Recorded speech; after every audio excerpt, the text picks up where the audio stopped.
Welcome back. Today we're going to talk about setting up the game. How do we organize the tiles? How do we deal them? How do we pick the first dealer? And then what do we do with them when we first get our tiles and start to put them on a rack so we can organize our hand? So remember, there are 152 tiles in a Mahjong set. And if we stacked the Mahjong tiles the way we stack cards to deal them, the game would be stacking the tiles because it would have to be 152 tiles high.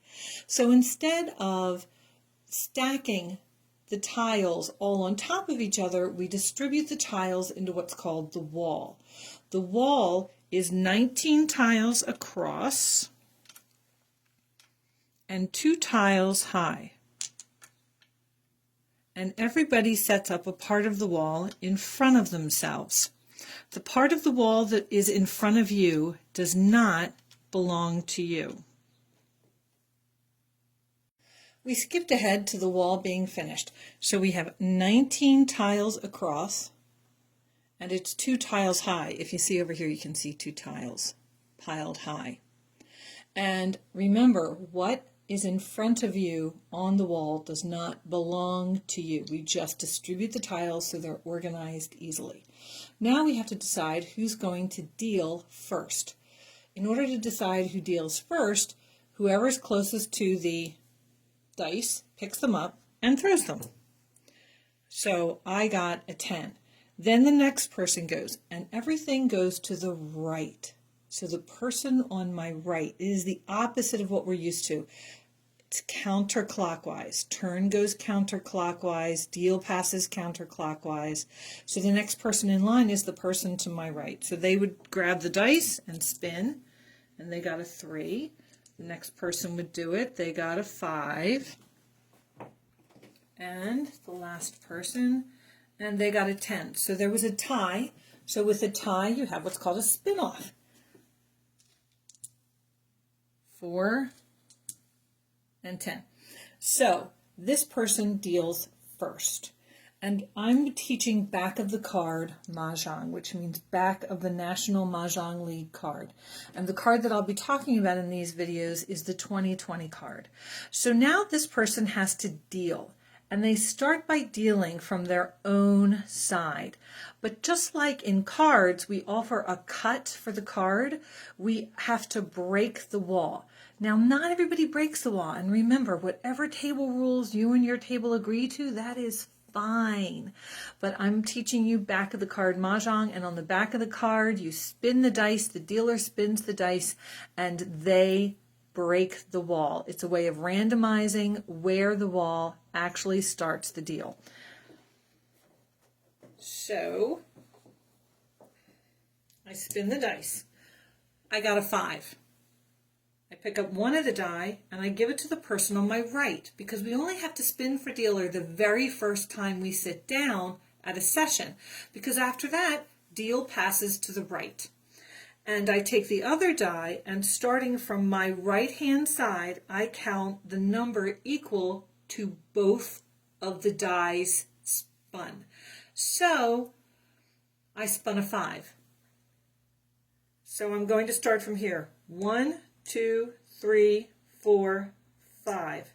And you see I have 1, 2, 3, 4, 5 piles, which is equal to 10 tiles. Now, I'm going to have to move this out of the way just a little bit. I now have to break the wall. I push my wall forward, and I pull back what I spun. So I spun 5, so I'm pulling back that first 5 that I counted. If I had spun 2, I'd pull back 2. If I had spun 10, I'd pull back 10. And you leave them at the original location, where they originally were. And the reason for that is because this is now the end of the draw pile. The only thing that goes clockwise, if you want to think of it that way, is how we deal the wall and how we pick tiles from the wall. So this was the 6th pile, or 12th, 11th and 12th tile. So I'm going to start dealing from here, and then we're going to go all the way around And this bit that I pull back is the end of the draw pile. It's like the bottom of the pile of the cards. So we'll go all the way around here and then use these tiles last. Now, some people call this the hot wall, some people call it the cold wall. There are lots of variations that have to do with this little tail. And some people don't even spin the dice to cut the wall, and that is okay. Whatever table rules you and your table decide to follow are totally fine.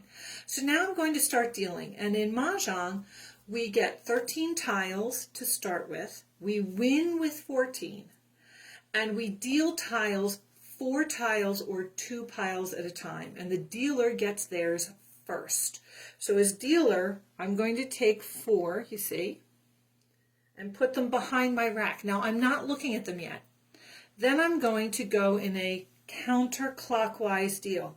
4 tiles go to the next person, 4, 4. So we've gone around once. Now we're going to go around a second time. Now, I have run out of my wall. And if what you do is you see where is the last empty wall, who is closest to it? Because remember, this is the end. We want to follow around in a clockwise manner.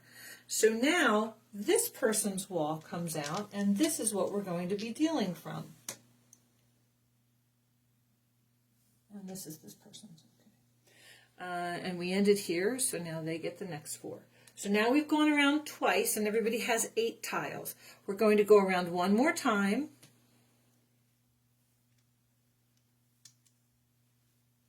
Now everybody has 12. In Mahjong, the dealer has a temporary advantage. The dealer starts with 14 tiles. They are the only person who can get what's called the heavenly hand, the hand that wins before we even start the game. So the dealer now takes first and third. Do you see what I did there? I want to put it back again. The dealer takes the first, the top one, and then the top of the third one. And those are the 13th and 14th. And the reason why you get those 2 is because if you were to deal them out one at a time, those are the 2 the dealer would get. Then, counterclockwise again, down, up, down. And everybody has their 13 tiles. And the dealer has 14 because they have a temporary advantage. Once everybody has their tiles, you can now rack them. You rack your tiles by putting them on your rack so that no one else can see them. It's a lot like Scrabble that way. You get to see your tiles, but nobody else gets to see your tiles. So come back for our next lesson, which talks about evaluating your hand. Have a great day.